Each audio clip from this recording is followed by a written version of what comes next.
عليكم. اليوم جبت لكم معايا شربات المحلات او شربات الكريبوني، تجي بزاف بنينه. نروحوا مباشره لاغوسيت.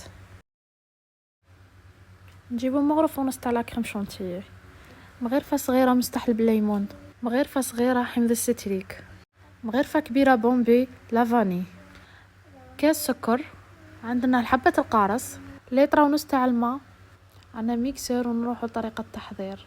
في اناء نديروا 2 مغارف كريم شونتيي تكون نوعيه جيده، مغرفه بومبي لافاني، نزيدوا له حمض الستريك، عندنا الكاس تاع السكر، عندنا مغرفه مستحل بالليمون، نحصر القارص.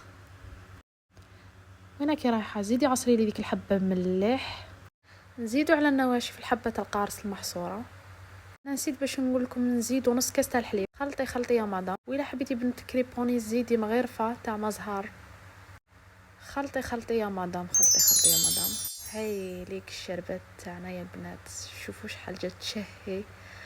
تقدم بارده، ديروها تبرد بيان في كونجيلاتور باش تمدوها. وش نقول لكم، جات بالرغوه، جات بنينه، هايله. ننصحكم تجربوها، ما راحش تندموا عليها، ما راحش تستغنوا عليها. معليا نقول لكم السلام عليكم، تلاقاو في وصفه اخرى ان شاء الله.